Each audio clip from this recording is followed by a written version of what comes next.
राजधानी रायपुर के रावाभाटा इलाके में संदिग्ध बम बनाने की सामग्री मिलने के मामले में अब राजनीतिक रंग ले लिया है। मामले को लेकर उप मुख्यमंत्री अरुण साव ने विपक्ष पर निशाना साधते हुए कहा कि सत्ता से बाहर होने के बाद कांग्रेस जैसे विपक्षी दल हमेशा अशांति फैलाने की कोशिश करते हैं, लेकिन सरकार पूरी तरह सजग है और किसी भी नापाक हरकत का मुंहतोड़ जवाब दिया जाएगा। डिप्टी सीएम अरुण साव ने कहा कि प्रदेश की सुरक्षा व्यवस्था मजबूत है और कानून व्यवस्था से खिलवाड़ करने वालों पर कड़ी कार्रवाई की जाएगी। उन्होंने कहा कि सरकार हर स्थिति पर नजर बनाए हुए है और किसी भी तरह की अशांति फैलाने की कोशिश को बर्दाश्त नहीं किया जाएगा।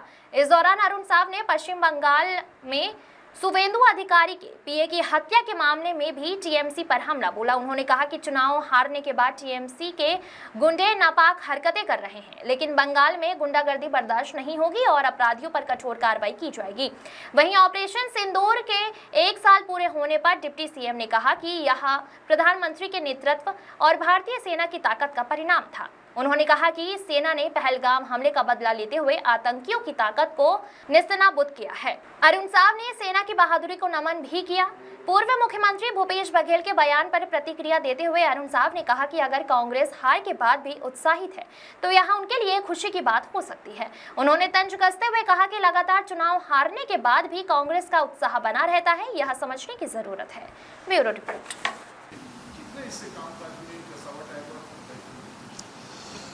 देखिए, प्रशासनिक आवश्यकताओं को ध्यान में रखकर ट्रांसफर और पोस्टिंग होती है और निश्चित रूप से इसका बड़ा लाभ प्रशासन में मिलता है कि लंबे समय तक एक स्थान एक विभाग में रहने से थोड़ी प्रशासनिक मजबूती के लिए इस तरह के परिवर्तन समय समय पर होते हैं और आवश्यक भी है।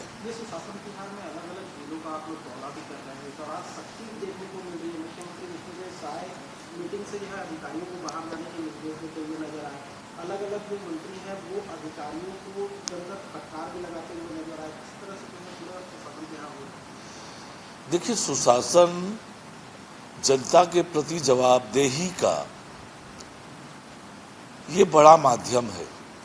सुशासन तिहार में मुख्यमंत्री से लेकर सभी मंत्री और बड़े प्रशासनिक अधिकारी गांव-गांव तक जा रहे हैं, शिविर में जा रहे हैं, जनता की तकलीफ़ों को सुनना, जनता से संवाद करना और वहाँ जो कुछ भी गड़बड़ियाँ मिलती है उसे ठीक करने का काम, यही सुशासन तिहार का उद्देश्य है और जो मजबूती से पुख्ता से होता हुआ दिख रहा है।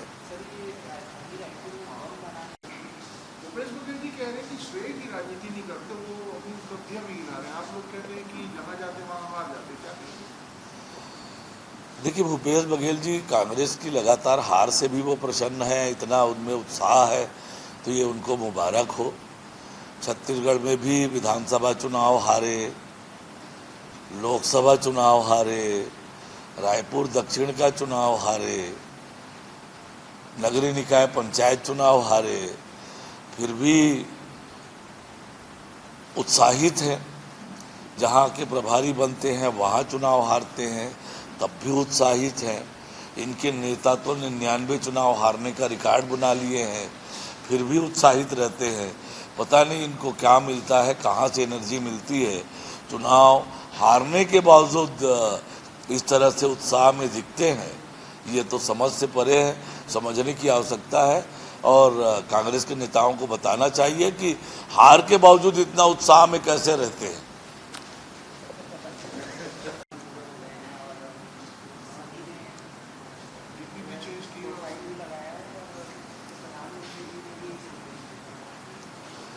ऑपरेशन सिंदूर प्रधानमंत्री माननीय नरेंद्र मोदी जी के नेतृत्व में हमारी सैन्य शक्ति का परिणाम था कि जिस प्रकार से हमारे सेना के बहादुरों ने बहादुरी दिखाई, सरहद पर बैठे हुए आतंकियों के ठिकाने को नेस्तनाबूद किया, देश पर बुरी नज़र रखने वालों को कड़ा सबक सिखाया और पहलगाम में हमारी माताओं और बहनों का सिंदूर उतारने का काम उन्होंने किया था, उसका माकूल जवाब और बदला हमारे सेना ने किया। मैं सेना की बहादुरी को नमन करता हूं, प्रणाम करता हूं। और वह ऑपरेशन सिंदूर भारत की सैन्य शक्ति का दुनिया में लोहा मनवाया। हम आज हमारी सैन्य शक्ति कैसी है, कितनी है, ये दुनिया को पता चला है।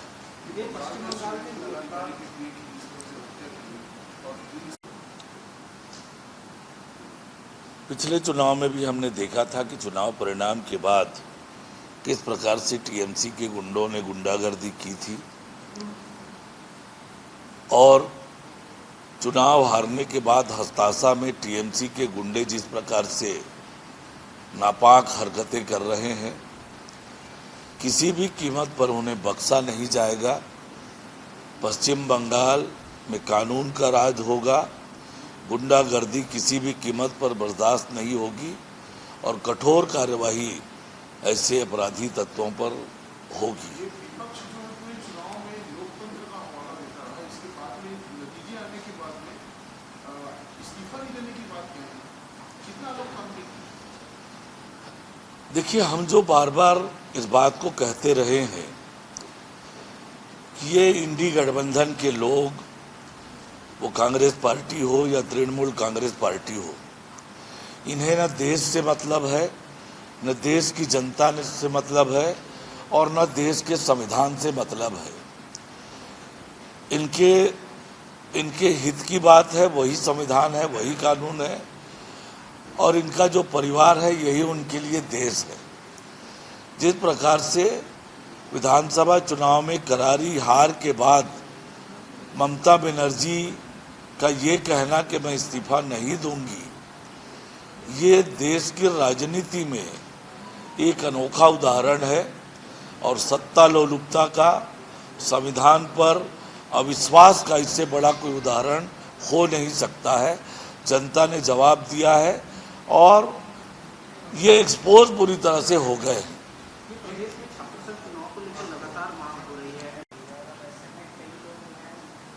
कुछ लोग तो वातावरण को बिगाड़ने का प्रयास कर रहे हैं। देखिए, ये हम सब लोगों बार बार देख रहे हैं, सत्ता से बाहर होने के बाद ये कांग्रेस जैसे विपक्षी दल हमेशा चाहते हैं कि अशांति स्थापित हो, सद्भावना बिगड़े। ये लगातार ये कोशिश करते हैं और ये कोशिश का ही नतीजा रहता है कि बार बार घटनाएं आती है। पर हमारी सरकार सजग है,